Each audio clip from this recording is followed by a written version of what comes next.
Yeah, I'm going with LeBron. I mean, so far right now, who's the MVP? I don't know. It's kind of early. I mean, people like to do these things really early. I mean, but if you're looking at it, LeBron looks great. So, I probably have to go with LeBron, too. We could talk about overall game. Can I stop you for a second? Talking about LeBron. Can I stop you for a second?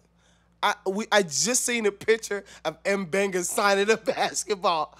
Why are you signing a basketball? Are you not sure? Are you not aware that you're Mbenga? Who got a basketball with Mbenga's signature on it? You got burned that ball, kid. You suck at Mbenga. Who are you?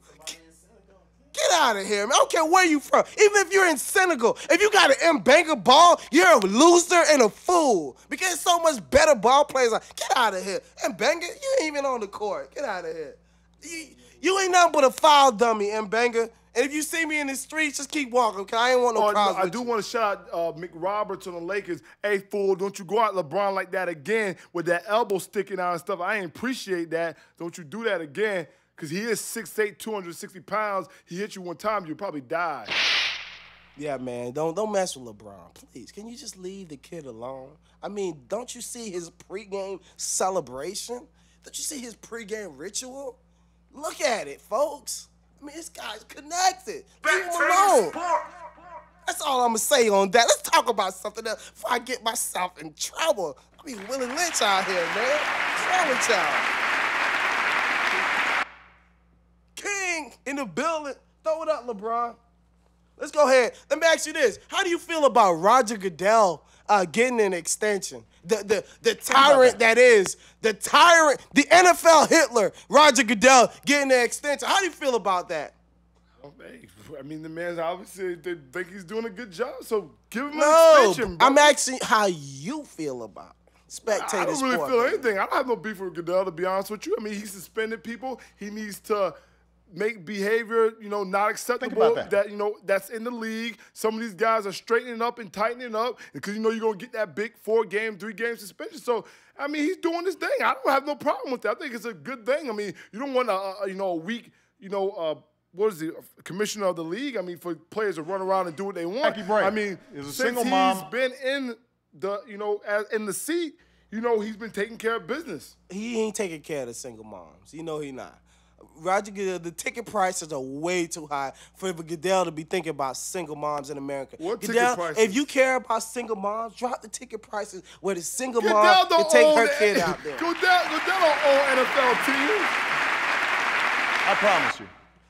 Exactly. Promise me something that you're going to deliver on, Goodell or Obama, whoever you are. Just promise me something that you're going to deliver on. Yo, this guy has Tourette's today because he's upset. Tonight I'm announcing the creation of a trade enforcement unit. This is our show every week. This is your Tebow rant every week. Earn equal pay for equal work.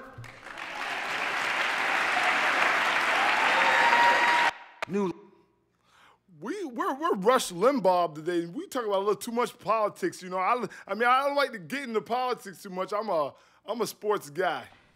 That means women should earn equal pay for equal work. This guy thinks women shouldn't even be a worker. So, I mean, I don't know what to say. Let's go ahead and talk about the Australian Open, the Aussie Open. Props to all the Aussies out there. I love the women from Australia. They look so beautiful. Yo, Roger Federer. Can you please stop letting Rafael Nadal kick your butt? You was leading him in sets, and I turned it off. The next time I turned it back on, Nadal done defeated you. And then Djokovic, whatever his name Novak is. Djokovic, the guy that had the greatest single season in tennis history last year. He beat Andy Murray in a tight one. 5-setter. He beat him in a tight one today. But, he's probably going to beat Nadal. He's on Are you Nadal kidding me? lately. This guy's 2-1 against Nadal in Grand Slam finals. I'll tell you this, going in, he has to be the favorite, coming off a last season where he lost only one match all year. This guy won three Grand Slams. But Nadal's going to put up a good fight, though. Nadal can play. It's going to be an epic matchup. To all y'all folks out here who think spectator sport doesn't care about tennis, we love tennis. I'm a tennis guy. We've been watching tennis forever. I played tennis in college, so I'm a tennis guy. Folks, I like tennis. Please don't look up his stats. It's an embarrassing show. This guy's an embarrassing show. This guy lost. This guy first match was a 2-setter. You know, and men's you play 3 sets. This guy lost in 2. They stopped him after 2 sets and told him to get his ass off the court. That is just so not the truth. Trust me, people. I won my first match. America will always win. This guy plays mixed doubles. That's the only way he wins. If he plays mixed doubles. I don't play doubles. He wins in mixed doubles. I'm a selfish individual when it comes to tennis. I don't want to play with nobody. I want to play by myself. I want to put it all on me. It's like I like when I used to play football. I want it all on me. But football is a team game, so you can't do that. But I'm a tennis guy. I love tennis. I've been watching the Australian Open. I'm so disappointed that Serena Williams got kicked out. I'm hot about that. Serena, you got to do better. Shouts out to you, though. That means women should earn equal pay for equal work. I'll tell you this. If they want to earn equal pay for equal work, do goddamn more work. You know, that's all I'm going to say. You know, you got to do more work. I'm tired of women trying to earn equal pay for, you know what? I don't want to get back to the root of this. I'm not going to get back to the root of this. Rockefellers, Hove. We don't want to get back to the root of the women's movement because you know what? Spectator sport, we see it all. Don't think the 99% don't see it because we do. We see it. I'm not arguing about politics anymore. It gets me nowhere, and it's all but I mean, it doesn't even make any sense to do it. It's okay, let me ask you a question. Who do you like in that finals? Novak, Djokovic, or Nadal? And why? I'm going to take Djokovic because he's a beast with that serve. That forehand, he shot a forehand shot against I forgot Andy Murray. No, not Murray. Ferrer, the guy he beat the day before, Ferreira. Yeah. He shot that guy's forehand is ridiculously powerful and strong. So Nadal, you got to step your game up because with the serve is off the chain, the forehands, the backhands, it's just the guy's game is just, and he covers ground like no other. I mean, Ferrer, when I was watching that match, because I watch a lot of that match, he was making shots, he was hitting shots. You'd be like, yo, there's no way he's gonna get to that. And Djokovic just reaching out there. Nadal's known for that. You know, Nadal's known for his forehand return. This guy has probably one of the best returns. He might have it, but his returns are one of the best in the game. Dude, I'll tell you this: with that dude's forehand, it is lethal. It's serious. Djokovic is the man. I'm going with Djokovic. And Federer, that he has a better forehand than Federer. That thing is lethal, and that's why I think Nadal struggles against him. I'll say this, props to my boy Roger Federer. I like Roger Federer because this dude's real, one of them elegant dudes. You know, Roger Federer, you know, you can tell this guy is a real respectful dude. He's a real gentleman. But I'll say one thing, you know, there's been a debate. Uncomfortable right now. No, I didn't say no man crush as you have on Tebow. I said the guy's a gentleman. I ain't never labeled myself a man crush on Tebow. Gentleman. That has nothing to do with a man crush. I'm telling you how the man carries himself. I like people that carry themselves with respect and dignity. I mean, a lot of y'all out here, a lot of y'all 99% don't know nothing about respect and dignity, but please, flies, y'all ain't included. I know y'all ain't got it. But let's go ahead and talk about something more. But, hey, Roger Federer, you know what? You've had a great career.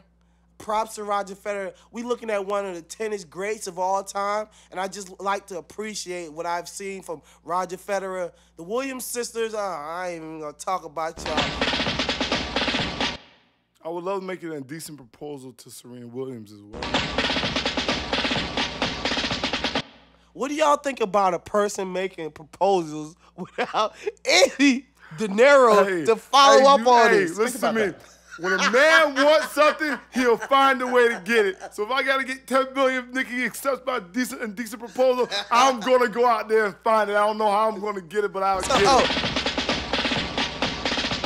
Miami has the Dolphins, the greatest football team. Folks, we got a new segment. Folks, we got a new segment. It's called Think About That. We got something to make y'all think about. Think about this, folks. Folks, we got a new segment. It's called Think About That. Now, think about this, folks. Imagine this. You're a regular guy. You know, you work a 9 to 5, got your regular family. You work 50 grand a year, whatever, 60 grand. You're feeling great. You know, you're struggling through a tough mortgage. And then, you know, your idiot husband goes out and make an indecent proposal to somebody who would never respond. And then she responds. Think about that. What are you going to do then? I told you, do what you have to do to get that money to make that happen. It's like me being on my, it's like someone coming up to me telling me you're gonna die in 24 hours. I'm gonna do everything in my, anything I have to do that I wanna do in those 24 hours. I don't care how I make it happen. I have no idea how I'm gonna make it happen, but it will happen. And that's the same thing with my indecent proposal to Nicki Minaj. I don't know where I'm gonna get $10 million for, but if she says, yes, let's do it, I'm gonna go find $10 million. I promise you. Spend because No, what you gonna be so. good for 5 minutes? Oh 10 no, minutes, no. 15? I'm blue boying and What up. you going I'm blue get boy? one of them blue Stiff boys. hearts? And No I'm matter going to what get some of pills that. you use, I'm using it's all not of gonna them. be worth the cash. And at the end of the day, I ain't say it was for. This is gonna be for a 24-hour period. This ain't for one. It's a night. This ain't for. You know what I'm saying? This is a night. What you talking about? That means women should earn equal pay for equal work. There you go, Nikki. You gotta have equal work for that one. You That's gotta earn hey, your Nikki, pay. did you get in cash? You know what I'm saying? Wayne, holla at your boy. Give me a loan. I know you worth I promise 80. you. This guy's unbelievable. Let's go ahead and talk about some more craziness on Spectator Sport. Because that's what we do, folks. I want to thank the great folks down at Holland Jungle. Because I'll tell you this is a small show. You guys see the viewership out there. But I'll tell you this, we got us a sponsor, and it started out with the great folks down at Holland Jungle because they believed in us. And I'll tell you this, we got one to believe. I'm sure we're going to get a lot more to believe. I'll tell you, this show is going a lot of great places. You got to love the rhetoric. We talk about what the 99% is talking about. There's many people out here who feel the same way. These are just views and opinions. We love this country. We love everything. We love sports. But you know what? There are people who don't. So we got to give their views also. Spectator Sport, Well, if you baby. don't love sports, you could go, you know what, in your hand. I promise you. America will always win. Exactly. That's why America's all about sports. Now I'm winning. We not about sports. We about more than sports, but we love our sports. Speaking of sports, people love sports. Let me ask you this. This is a real close to my heart type of topic right now. How do you feel about the way the Indianapolis Colts is treating Peyton Manning? And let me just give you the premise of what's happening in Indianapolis. Recently, Peyton Manning came out with basically, he was interviewed by a reporter, and he talked about this state of the locker room being where everybody was being fired. He felt it was an uncomfortable or unhealthy environment for him to rehab in. Feel like he's walking on eggshells.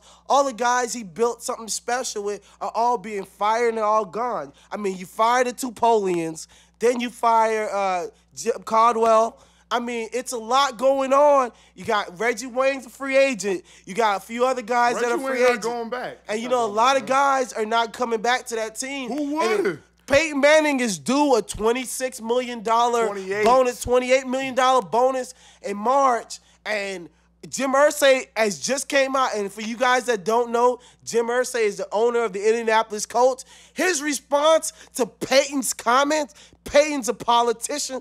He calls Peyton a politician, but I can't call Obama a politician. Folks, what do you think about that? Let me hear it, President. Thank you. Now, I'll say this. Then his next comment is like, you got to respect the horseshoe. What is this, Ohio State? You got to respect the horseshoe? Get out of here. You don't respect the horseshoe after you fired Jim Caldwell, taking you to the Super Bowl? You respect the horseshoe? What the horseshoe care about Jim Caldwell on his first year taking your team to the bowl game? Can I get a 20 here? Can I get a 20 here? You got the 20. Let me get a quick 20 here. Jim Caldwell didn't take them to the Super Bowl. Peyton Manning did. He's the coach. Like I said, let's time out because at the end of the day, 2-14 is 2-14, and that's without Peyton Manning. But you can finish on Irsay. Think about that. Irsay said that Peyton should have kept family business in-house. But you know what? The NFL is a business. I hate when businessmen try to play the family card and then go back to the businessman card after the stakes are in their favor. Peyton, keep playing chess on these fools out here. Don't see that Irsay BS. Get out of here, man. I'm tired of teams trying to play like it's family when it favors them, and then it's not family when it doesn't favor them. Peyton Manning is a businessman. He comes from a great family. His brother is a great quarterback, Eli Manning. I love Eli Manning because the kid steps up in the clutch. He's winning. Tebow ain't win nothing. Think about that. Well, think about the rhetoric and you just raging on about nonsense. But like I said, Rob Parker, holla at your boy. I can't stand you once again. You're on First Take running your mouth about things you don't know. You talking trash.